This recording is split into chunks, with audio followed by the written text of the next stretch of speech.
Subscribe to our YouTube channel and don't forget to press the bell icon to get all the latest updates. Car में हूँ अनूप और आप देख रहे हैं मोजो स्टोरी। सुप्रीम कोर्ट ने सुपरटेक के बिल्डरों को आज एक बड़ा झटका दिया है। नोएडा सेक्टर 93 में सुपरटेक के एक प्रोजेक्ट जो कि इमराल कोर्ट है, उसमें इलीगल तरीके से 40 मंजिल की 2 इमारतें बनाई जा रही थी, जिसको आज सुप्रीम कोर्ट ने ध्वस्त करने के निर्देश दिए हैं। साथ ही सुप्रीम कोर्ट ने ये कहा कि ये इमारतें इलीगल तौर पे नोएडा अथॉरिटी के साथ मिलीभगत करके बनाई जा रही थी। ऐसे में जिन्होंने ये केस सुप्रीम कोर्ट में फ़ाइल की थी, उनसे बातचीत करते हैं कि आज उनको कितनी खुशी हो रही है जब वो 11 साल के बाद ये केस जीते हैं। आइए हम उनसे बात करते हैं। आज सुप्रीम कोर्ट का फैसला आया है, कैसा फील हो रहा है आप लोगों को? भाई top of the world, cloud 9, शायद यही 2-4 शब्द हैं। Overwhelmed, we are thrilled, we are excited and very happy. Sir, जब आप लोगों ने यहाँ फ्लैट लिए थे इमराल कोर्ट में, बगल में ये प्लॉट जो था जिस पर अभी 2 टावर बन रहे हैं, उस टाइम पे क्या हालात थे यहाँ पे? ये ग्रीन एरिया करके ही हमको बताया गया था कि यहाँ से एक्सप्रेस व्यू मिलेगा आपको, और बिल्कुल खुला एरिया था। बहुत खुश थे हम लोग। और आज जब ये टावर क्रिएट किए गए, लीगल टावर, तो हवा, पानी और इवेंचुअलिटी अगर कभी कोई फायर की हो जाए तो फायर टेंडर तक अंदर नहीं आ सकते, स्पेस ही नहीं है, तो कहाँ पे लगाएंगे? इवैक्यूएशन प्लान नहीं बन रहा था और बहुत दिक्कतें थी इसकी वजह से। सर, जब ये टावर स्टार्टिंग से बनने स्टार्ट हुए, मतलब तो अब ये लगभग 40 फ्लोर बन चुका है, तो इस बीच में कोई जजमेंट नहीं आया। अब ये टावर अगर मतलब कोई आप लोग अपील नहीं करते तो शायद ये जजमेंट आज भी नहीं आता। तो ऐसे में क्या लगता है आपको, कानून व्यवस्था या फिर जो सुप्रीम कोर्ट ने बोला है कि नोएडा अथॉरिटी से मिली भगत? अब देखिए, जो सुप्रीम कोर्ट ने कहना था वो तो कह चुके हैं। अब हमारा कोई भी कमेंट उस पर करना ठीक नहीं है। लेकिन ये सच है कि अगर हम लोग कोर्ट में ना जाते न्याय मांगने, तो शायद न्याय की गुहार हमने की और हमें मिला, और बहुत अच्छा न्याय मिला है हाई कोर्ट से भी और ऑनरेबल सुप्रीम कोर्ट से भी। और हम लोग बहुत इस बारे में खुश हैं और हम धन्यवाद देते हैं इंडियन जुडिशरी का, जिन्होंने हमारे को सही तथ्य और तर्क के आधार पे ये फैसला सुनाया। सर, आप लोगों ने जब फ्लैट लिए थे यहाँ पे, तो बगल में ग्रीनरी एरिया देख के आपने लिया था, उस टाइम पे आप लोगों को पता था कि यहाँ कोई बिल्डिंग बनेगा? नहीं, हमें पता भी नहीं था। और यही वजह है कि हम 2 साल बाद हाई कोर्ट गए हैं, क्योंकि हम जब भी बिल्डर से या अथॉरिटीज़ से कुछ डिमांड कर रहे थे, हमें वो पता ही नहीं लग रहा था ये बन क्या रहा है। वो तो पहले खड्डा सा खोदते हैं तो हम समझे पता नहीं क्या चीज़ हो रही है। कभी अंदाज़ ही नहीं था कि ये इस तरह की बिल्डिंग यहाँ आएगी। ये बिल्डिंग का कंस्ट्रक्शन चालू होने के बाद आप लोगों को कौन कौन सी दिक्कतें का सामना करना पड़ा? देखिए, सबसे बड़ी दिक्कत तो ये थी कि कितना बड़ा थ्रेट है, ऊपर से कुछ गिरता था। एक बार इसका फोल्डिंग गिर गई यहाँ पे, तो करीबन 100-200 इसका फोल्डिंग सब नीचे आ गई थी, धराशायी हो गई। कोई, ये तो रात का टाइम था, बच गए, आंधी तूफान जब आया था। और कुछ भी कंकड़ भी गिरता था तो किस ग्रेविटेशनल फोर्स से नीचे आता था, आप खुद कल्पना कर सकते हैं। छोटा कंकड़ भी कितना डैमेजिंग हो सकता था। कईयों के कार के शीशे टूटे, रास्ता निकलने का नहीं हो रहा था। फिर हम लोगों ने टीन की चद्दरें लगवा के उसके ऊपर अपना प्रोटेक्शन की कोशिश की। बहुत प्रॉब्लम थी, और हवा, पानी और धूप तो कभी देखी नहीं, बिल्कुल ही रोक दी। आप देखिए, साउथ फेसिंग है, तो जैसे ही ईस्ट से सन जो है वो साउथ पे जाता है तो सब बंद हो जाता है। सर, जैसे कि ये सुपरटेक ने भी अपना अपील रखते हुए कहा था कि यहाँ हमने कोई जो है रूल फॉलो मतलब तोड़ा नहीं है बिल्डिंग कंस्ट्रक्शन करते टाइम। ऐसा इन्होंने हवाला जो है हाई कोर्ट के फैसले को ना मानते हुए सुप्रीम कोर्ट गए थे, लेकिन सुप्रीम कोर्ट ने आज फैसला सुना दिया। तो कहीं ना कहीं लगता है आपको कि ये सुपरटेक ने जो अपील रखी थी, ये पैसे के बल पे रखी थी, ऐसा कुछ? देखिए, ये इस चीज़ को यूँ कहने की बजाय इस तरह से कहा जाए कि उनको उम्मीद थी कि वो जो भी रूल्स रेगुलेशन है उसको सर्कमवेंट कर सकते हैं, अवॉइड कर सकते हैं या मैनेज कर सकते हैं। लेकिन आज जुडिशरी के इस फैसले ने और हाई कोर्ट के भी फैसले ने, जो ऑनरेबल सुप्रीम कोर्ट ने जो आज जजमेंट दिया, वर्डिक्ट दिया है, उसके बाद कोई गुंजाइश ये नहीं रह जाती कि इस तरह के रूल्स और रेगुलेशन को मोल्ड करना या अपने फेवर में करना इस कंट्री में तो शायद बहुत मुश्किल होगा।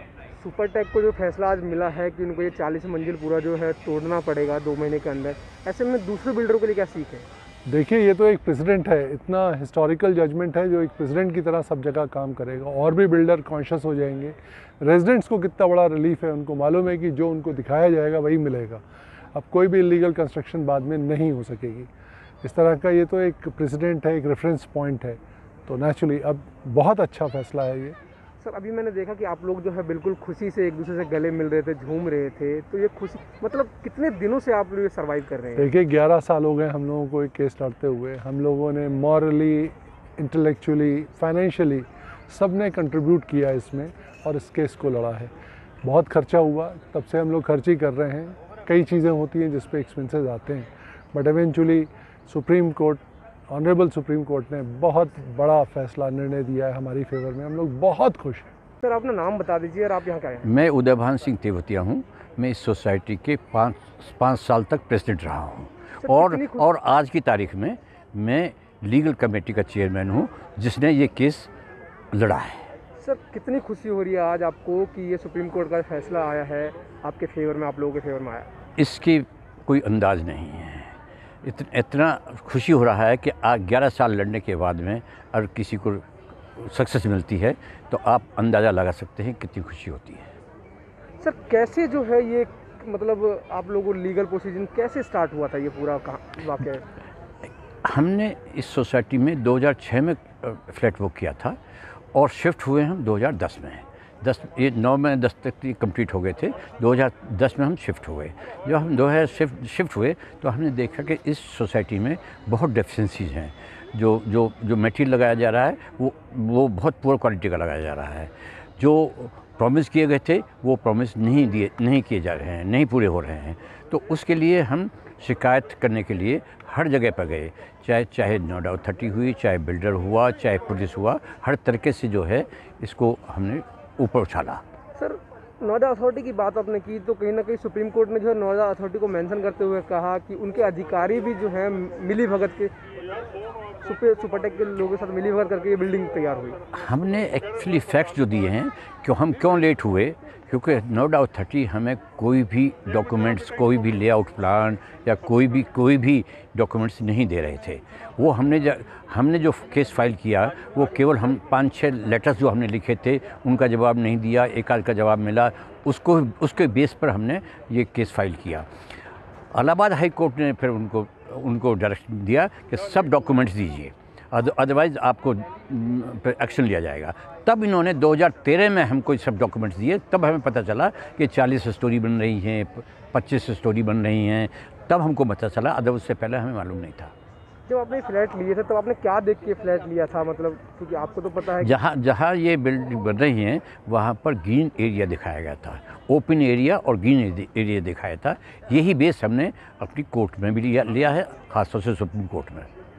तो सर जजमेंट तो आ गया, आप लोग खुश हैं, लेकिन कहीं ना कहीं सवाल जो उठता है वो उठता है नोएडा अथॉरिटी के ऊपर कि ऐसे में न जाने कितने प्रोजेक्ट हैं जो ऐसे नोएडा अथॉरिटी के मिली भगत से बनके तैयार हुए हैं और आज स्टे लगे हुए हैं। ऐसे में आम जनता जो है वो परेशान होती है।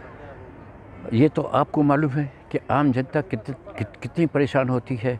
सब रेजिडेंट्स किसी भी सोसाइटी में चले जाइए, कोई भी रेजिडेंट्स, कोई भी क्लाइंट खुश नहीं है। लेकिन अब उम्मीद है इस जजमेंट से वो रोक लगेगी और बिल्डर और नोएडा अथॉरिटी का नेक्सस कम होगा और रेजिडेंट्स को अपना हक मिलेगा। आपको नहीं लगता सर कि नोएडा अथॉरिटी के ऑफिशियल्स जो इनमें इन्वॉल्व थे उनके नाम सामने आने चाहिए, उनके खिलाफ जो है सख्त कार्रवाई होनी चाहिए? बिल्कुल आना चाहिए, जिससे कि और आगे को लेसन हो और जो कोई भी आदमी है जो लॉ के हिसाब से चलता है, रूल के हिसाब से चलता है, उसी के हिसाब से चले। आखिरी सवाल, कितनी खुशी हो रही है आज आपको? कितनी खुशी, उसकी कोई हद नहीं है, कोई सीमा नहीं है। क्योंकि मैंने देखा आप लोग गले मिल रहे थे, हंस रहे थे खूब, मतलब इस एज में आप एकदम इस एज में खुशी के आंसू थे। मेरा नाम पंकज वर्मा है, मैं यहाँ पे जनरल सेक्रेटरी हूँ। सर आज सुप्रीम कोर्ट का फैसला आया है कि ये जो नोएडा में इलीगल 40 मंजिला बिल्डिंग बन रही थी उसे ध्वस्त करें, कितना खुशी है? सर हम लोग बहुत खुश हैं, हम लोगों के लिए बहुत सेलिब्रेशन का टाइम है ये, बिकॉज हम लोग 10-11 साल से ये केस लड़ रहे थे इसको डिमोलिश कराने के लिए। बेसिकली ये बिल्डिंग इलीगली कंस्ट्रक्शन हुआ था इसका। इनिशियली प्लान के अंदर ये बिल्डिंग नहीं थी। जब ये 15 टावर सुपरटेक ने बनाए थे उसके अंदर इस बिल्डिंग का कहीं नामो निशान नहीं था। ये बाद में इन्होंने एडिशनल 2009 एंड में शुरू किया 16वां और 17वां टावर, जो हमारे ग्रीन एरिया पे बनाया गया था। जो हमारी फैसिलिटीज़ बनाई गई थी, swimming pool, tennis court, lawn tennis, जो भी है basically they were meant for 660 flats. इन इसके अंदर इसी 2 बिल्डिंग के अंदर 915 फ्लैट अप्रॉक्सीमेटली बनाए इन्होंने। तो सारी फैसिलिटीज़ यही दिखाई गई थी। तो आप खुद ही सोचिए कि एक चौल बन जाता अगर ये बिल्डिंग पूरी हो जाती तो इसलिए हम लोगों के लिए तो एक दिवाली जैसा माहौल है, खूब खुशी मना रहे हैं सब लोग। This a very good verdict from supreme court. Sir जब आप लोगों ने ये केस फाइल किया तो उस टाइम पे आप लोगों को कैसे पता चला कि ये इलीगल कंस्ट्रक्शन चल रहा है? क्योंकि जो इनिशियल स्टेजेस में इन्होंने हम लोगों को ब्रोशर्स दिए थे, जब बेचा था ये प्रोजेक्ट, उसके अंदर वो ग्रीन एरिया था, वहाँ पे कोई टावर नहीं था, मतलब कोई टावर बिल्ड करने का कोई प्लान नहीं था। ऐसे में सर आज सुप्रीम कोर्ट ने फैसला सुनाते हुए कह दिया, और सुप्रीम कोर्ट ने ये भी कहा कि नोएडा अथॉरिटी की मिलीभगत के साथ ही हुआ है। तो लेकिन अभी तक नोएडा अथॉरिटी के कौन कौन लोग जो है इनमें शामिल थे, किसी का नाम सामने नहीं आया। तो ऐसे में लगता है आपको कि उनका नाम जो है सामने आना चाहिए, उनके खिलाफ जो सख्त सख्त कार्रवाई होनी चाहिए? सर उसके लिए तो सुप्रीम कोर्ट का जो डायरेक्ट वर्डिक्ट आया है, सुप्रीम कोर्ट नोएडा अथॉरिटी को जो इंस्ट्रक्शंस देगी दे विल फॉलो। इसके लिए हम लोग कुछ नहीं कह सकते हैं, बट जो भी वर्डिक्ट हमारे लिए है वो बहुत अच्छा है। क्योंकि सर आए दिन देखा जाता है कि नोएडा अथॉरिटी और बिल्डर्स के साथ मिली भगत होकर जो है इलीगल कंस्ट्रक्शन हो जाते हैं, बाद में जो है आम जनता जो परेशान होती रहती है। सर देखो, आज का जो डिसीजन हुआ है ये अपने आप में एक लैंडमार्क डिसीजन है, it's a historical decision, and ये बहुत सारे ऐसे केसेस के लिए, ऐसे बायर्स के लिए बहुत सपोर्टिव होगा। They will know that this is illegal, they can go legal for it, and chances उनके जीतने के हमेशा रहेंगे। तो इसलिए बिल्डर भी डरेगा कि ऐसा करने से पहले, इतना पैसा लगाने से पहले इलीगल कंस्ट्रक्शन में they will think 10 times before doing this.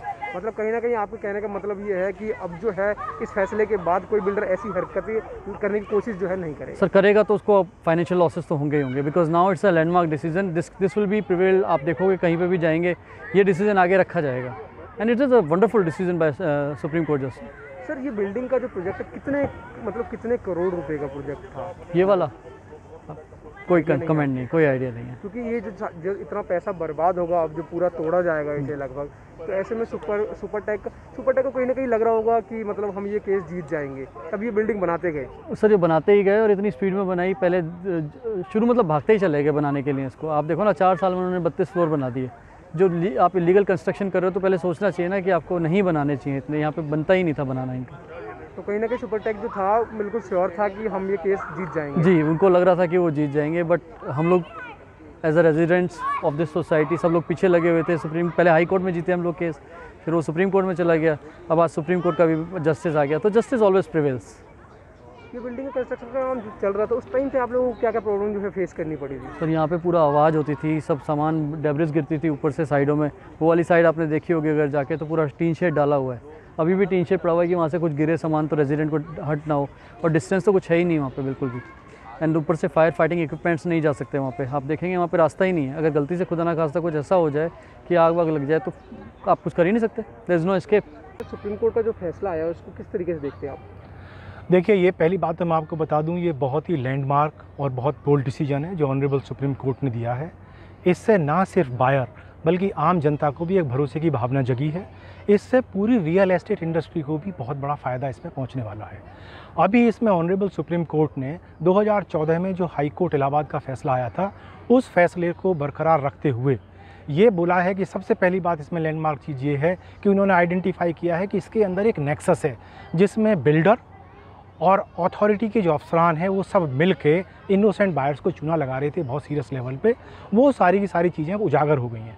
उसमें ऑनरेबल सुप्रीम कोर्ट ने ये भी बोला है कि एक टीम बनाइए, गठित करिए, जिसके अंदर आप चिन्हित करिए जो भी डिफ़ॉल्टर ऑफिसर्स हैं ग्रेटर नोएडा या नोएडा अथॉरिटी में, उनको आइडेंटिफाई करो और पनिश करो। उसके साथ साथ ये बोला है कि 3 महीने के अंदर इस पूरे प्रोजेक्ट को ज़मींदोज़ करो, और इस ज़मींदोज़ करने के लिए जितना खर्चा आएगा वो सुपरटेक देगा।